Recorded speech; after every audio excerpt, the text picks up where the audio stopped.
అందరికీ నమస్కారం అండి. ఈరోజు మనం వచ్చేసి బిట్‌కాయిన్‌లో ఇన్వెస్ట్‌మెంట్స్ లీగలా? ఇల్లీగలా? ఇండియాలో ఉంటూ మనం బిట్‌కాయిన్‌లో ట్రేడ్ చేయొచ్చా? చేయలేమా? మనం చేస్తే మనకి ఎటువంటి ప్రాబ్లమ్స్ వస్తాయి? లేదంటే చేయకపోతే ఏం నష్టపోతున్నాము?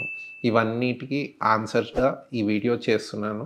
తప్పకుండా ఎండింగ్ వరకు చూడండి. అంతకుముందు నా పేరు అభిషేక్ అండి. నేను 2-3 ఇయర్స్ నుంచి మ్యూచువల్ ఫండ్ డిస్ట్రిబ్యూషన్‌లో ఉన్నాను.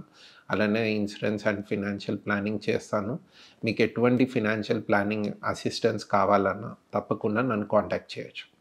నెక్స్ట్ వచ్చేసి bitcoin investment as on today ఇండియాలో ఇల్లీగల్ అనైతే ఎక్కడా లేదండి. మెన్షనే లేదు. అండ్ దీని మీద లాస్ కూడా ఇంకా స్ట్రిక్ట్‌గా ఎవరు పెట్టలేదు. ఈవెన్ మోడీ గవర్నమెంట్ కూడా ఇంకా స్ట్రిక్ట్‌గా ఏం చెప్పలేదు. మధ్యలో బ్యాన్ చేశారు. బ్యాన్ లిఫ్ట్ చేశారు. సో, బిట్‌కాయిన్‌లో ఇన్వెస్ట్‌మెంట్ తక్కువ చేయండి అని చెప్పారు గానీ, దాని మీద ఇల్లీగల్ అనైతే ఎక్కడా లేదండి. సో, మీరు బిట్‌కాయిన్‌లో చేయాలి అనుకుంటే చేయొచ్చు. బట్ దానికి సెబీ మాత్రం ఎటువంటి రెస్పాన్సిబిలిటీ తీసుకోదు. వీళ్ళంతా ఎవరైతే బ్రోకర్స్ మీకు బిట్‌కాయిన్ యాక్సెస్ ఇస్తున్నారో, వాళ్ళంతా ఫారిన్ కంపెనీస్ నుంచి ఇస్తున్నారు. దయచేసి ఒకటికి 2 సార్లు చెక్ చేసుకోండి. మీ డబ్బులు ట్రాన్స్ఫర్ చేసే ముందు మీరు ఏ కంపెనీలో అయితే ట్రేడింగ్ అకౌంట్ ఓపెన్ చేస్తున్నారో, ఆ కంపెనీ ట్రస్ట్ వర్తీనా కాదా? ఇవన్నీ చూసి అప్పుడు మీరు బిట్‌కాయిన్‌లో ఇన్వెస్ట్‌మెంట్స్ చేయడం స్టార్ట్ చేయండి. బిట్‌కాయిన్‌లో ఇన్వెస్ట్‌మెంట్ చేస్తే 10,000 లక్ష అయిందంట. ఇంకొక ఫ్రెండ్‌కి ఎవరికో లక్ష పెడితే 20,00,000, 30,00,000 వచ్చాయంట అన్నవి న్యూస్ చాలా వరకు వినే ఉండుంటారు. అయితే ఈ న్యూస్‌లో నిజం ఎంతుంది అని అడిగితే నిజంగానే వచ్చాయి. అండ్ చాలా వోలటైల్ ఉండదండి bitcoin market. Last 2-3 days before or last week నాకు తెలిసి 1 అవర్‌లో 5,000 పాయింట్స్ పెరిగింది బిట్‌కాయిన్. ఓన్లీ 1 అవర్ క్యాండిల్‌లో 5,000 పాయింట్స్ పైకెళ్ళింది. సో, ఇలాంటి వైల్డ్ మూవ్స్ కూడా మీకు బిట్‌కాయిన్‌లో చూడనీకి ఉంటది. సో, ఇక్కడ మీకు ట్రేడింగ్ ఎక్స్‌పీరియన్స్ లేకుండా మీరు బిట్‌కాయిన్స్‌లో గనుక ట్రేడింగ్ చేయనీకి గనుక వస్తే, మీరు చాలా పెద్ద మొత్తాల్లో నష్టపోతారు.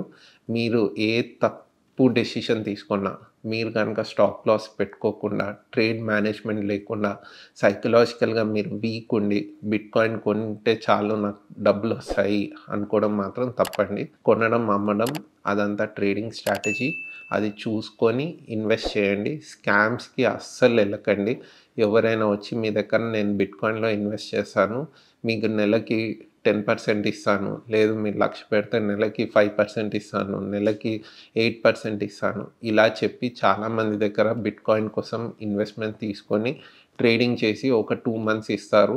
థర్డ్ మంత్ మీ మొత్తం క్యాపిటల్ అంతా వాష్ ఔట్ అయిపోద్ది. సో, దాంతో పాటు మీరు మీ ట్రేడింగ్ అకౌంట్ డీటెయిల్స్ వాళ్ళకి గనుక ఇస్తే, మీ పాన్ కార్డ్ నంబరు, మీ ఆధార్ నంబరు అన్ని డిజిటల్ డీటెయిల్స్ అన్నీ వాళ్ళ దగ్గర ఉంటాయి. రేపు పొద్దున్న మీతో స్కామ్ చేయడం చాలా ఈజీ అండి. ఆ డాక్యుమెంట్స్ ఉంటే వాళ్ళు మీ పేరు మీద లోన్స్ కూడా తీసుకోవచ్చు. చాలా ఇష్యూస్ వస్తాయి. So, don't trust any third party. ఏదో థర్డ్ పార్టీని ట్రస్ట్ చేసి వాళ్ళకి మీ లాగిన్ యాక్సెస్ అస్సలు ఇవ్వద్దు. మీరు చేసుకోవాలనుకుంటే పద్ధతిగా నేర్చుకొని టెక్నికల్ అనాలిసిస్ నేర్చుకోండి. చార్ట్ రీడింగ్ నేర్చుకోండి. ఫస్ట్ ఇండియన్ మార్కెట్స్‌లో చిన్న చిన్న మొత్తాలతో చేయడం స్టార్ట్ చేయండి. ఎందుకు అంటే బిట్‌కాయిన్‌లో మీరు ఇన్వెస్ట్‌మెంట్ చేస్తే బ్రోకరేజ్ కూడా చాలా హెవీగా ఉంటది.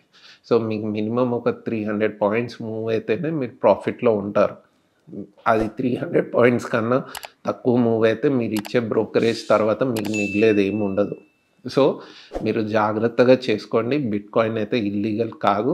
బట్ ఇప్పుడు ఫిబ్రవరి 1 నుంచి మనకి ఫినాన్స్ బడ్జెట్ అనౌన్స్‌మెంట్ ఉంది. సాటర్డే ఫిబ్రవరి 1. సో, ఇప్పుడు ఫస్ట్ రోజు ఏమైనా అనౌన్స్‌మెంట్ వస్తే, ఆ రోజుకి ఎలా రూల్ మారుతుంది అన్నది నేను మీకు అప్డేట్ ఇస్తాను. బట్ బిట్‌కాయిన్ మీద ఇప్పటివరకు గవర్నమెంట్ ఎటువంటి డెసిషన్ తీసుకోలేదు. So, bitcoin as on today is legal. మీరు చెయ్యొచ్చు. But be careful before investing or before trading in Bitcoin. Thank you. See you in the next video. Namaste.